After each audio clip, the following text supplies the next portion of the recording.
yeah. I got his details. Yeah, I'll find you up on Facebook. Yeah, yeah, do so, mate. Do so.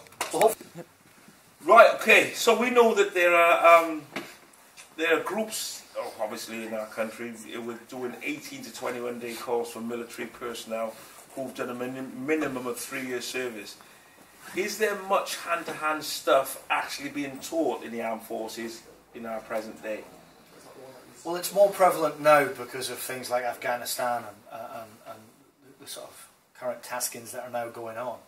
But certainly in my experience, of which that was quite a quarter century, unless there was an unarmed combat instructor in your regiment, unit, battalion, whatever it would be, no. The army philosophy is you've got a gun.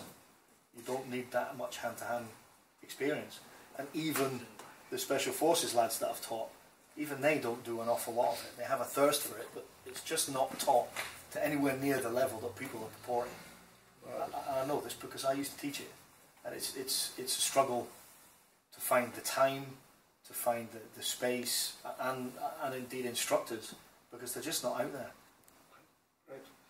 So how did you meet Master Edwards, and how did you initially get involved with the BKMO organisation? Well, Wayne and I met back, we think, 2006, where we competed together at my first World Championships, and indeed I ended up looking for him. His demo guy was broken, and I stepped in, and we met then, competed together, and we've remained pretty good friends since. The BKMO involvement is fairly recent. It's something we've been talking about for a good number of years, and it's great to see that he's finally got it off the ground, and it's doing as well as it is. My involvement with it is purely to assist in what's already a great system, and come in and teach a slightly different aspect from a slightly different background. What's unique about BKMO over an awful lot of these other zero-hero systems is Wayne definitely recognises that it's a better idea to bring subject matter experts in on given areas, specific areas, and have them teach those specific areas, rather than trying to develop one teacher that teaches everything all the time, because it's impossible to know everything. It's martial arts is constantly evolving, isn't it? Exactly. So you would say that Master Edwards has got the right idea, going for seasoned martial artists as the right template to work from to develop what we're trying to do. Definitely. Because most definitely. You know, I wouldn't be here now if I didn't believe in what he's doing. And I liken it to, you know, if you have a puncture in your car, you don't take it to the local restaurant to get a puncture fixed by a guy at the back. You take it to a mechanic who knows what he's doing. It's a similar situation here. If you want to learn a given set of skills, find a subject matter expert whose thing is those skills, and invite him down to teach that very thing.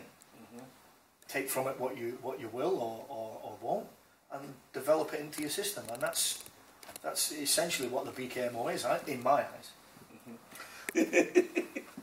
Right. Okay. There are a few instructors out there who have done these short courses. For example, in 2002, when Krav Maga was in its infant stages in England, who are now claiming to be an authority of self-defense, yet not having any significant martial arts experience prior, but claim their British military experience made them eligible to teach after a short course. Would you agree with that? Because this seems to be a topic for people who are neutral, don't understand, hearing this and thinking, oh, there must be some credibility into it. Well, firstly, how you doing? To answer the sort of first part of it, to say that your British military experience makes you a self-defense expert is a load of poppycock, basically. Being a self-defense expert makes you a self-defense expert. Being in the military does not make you a self-defense expert. It makes you a very good British soldier. With regard to people who've been doing it for a couple of years and now say that they talk about Krav Maga being the hot topic self-defense thing, Krav Maga in its own right is not a martial art. It's a combative fighting system. It was designed for Israeli special forces. So people who are trained to fight are obviously... are trained further to fight more. Right. They're not necessarily martial artists. The whole system was based around teaching soldiers how to kill another human being with bare hands. Mm-hmm. We obviously don't do that in civilized society. So to use that as your basis for your argument and indeed your eligibility, I would seriously doubt it. Seriously doubt it. Mm-hmm. Having done 25 years in the military myself, mm-hmm. and having never experienced any Krav Maga anywhere, and I've deployed all over the world with many units, and never ever have I sampled Krav Maga anywhere. Right. And obviously, being a martial artist, competing on the highest level, fighting internationally,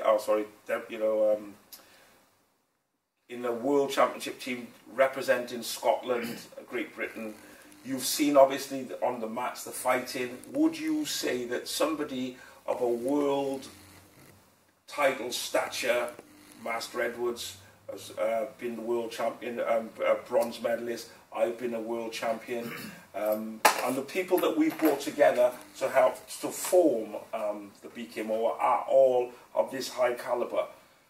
Would you agree that that is the nearest basis you'd get to reality? Because obviously being on the mat, that combat, and obviously fighting people from different countries and all that, would prepare you more than somebody who've been in the police force, never had no one-on-one, and never been in the heat of real battle. Well, to a degree, yes. I mean, self-defense is completely unique. It's not something you can train in at full pace, because if you do, somebody gets seriously hurt. It's the whole point of the thing. However, going to things like World Championship self-defense competitions, that's probably about the nearest you're ever going to get to 100% effort and realism without actually getting into a proper fight and seriously hurting another individual. Again, to go back to the military thing and talk about people who've been doing it for a couple of years and have been teaching and done the 0 to hero courses, I can't understand how they can purport to be any more proficient, or serious an individual about Krav Maga than yourself or Wayne, or indeed anybody that learns Krav Maga here. There's only so much you can do in self-defense before somebody gets really hurt. The only way you can truly test it without seriously hurting somebody is to compete, and compete at a level in which the other nations, the other people that are competing with you, are also at, because everybody wants to win. So you compete in the knowledge that you are trying your very best, and you're applying the techniques to probably the most severe level you can, knowing that the other person knows what's coming and is able to not get broken. Mm-hmm. To suggest, police officers and people who've no offence to anybody, who've not pressure tested these techniques, mm-hmm. and there are an awful lot of martial arts instructors out there who have never pressure tested any of the techniques they teach, but profess to be able to perform this technique against everybody and it never fails. How do you truly know a technique's any good unless you actually apply it correctly and pressure test the thing? It's the only way to know whether a technique is a viable self-defense technique. Okay, so what do you think of a British Krav Maga program mapped from a popular Krav Maga syllabus but broken down and taught by specialists? I thought it is an interesting idea of an easy to learn curriculum for self-defense and bringing in specialists to ensure quality of instruction. What would be your take on that? Well, again, I kind of sort of defer to my previous answers. The idea of a British Krav Maga system, why not? Simply, forming an organisation and call it British does not take away from Krav Maga in any way, shape or form. It indicates that the people doing it are generally of British nationality. Not an awful lot more than that in my eyes. With regard forming a syllabus and working through a structured program, I 100% agree with that. Keeping it simple, bringing in subject matter experts, it's all the things that traditional martial artists have been doing for centuries before us. If it's not broken, don't try to fix it. Find subject matter experts, like we've discussed, and have them come along and teach good, solid technique through a structured syllabus, because that's important. And don't overcomplicate things. Too many people these days want to overcomplicate their techniques and do things that look good or they've seen in the movies. And more often than not, as you see with BKMO certainly, the simpler and more simplistic the technique is, the more effective it is. Because at the end of the day, this is self-defense. The aim of the job at hand is to prevent the other person hurting it, so you're able to escape. And it's no more than that. I agree with that entirely. Well, that's been fantastic. Thank you for your time, Sean, and it's been a pleasure working with you.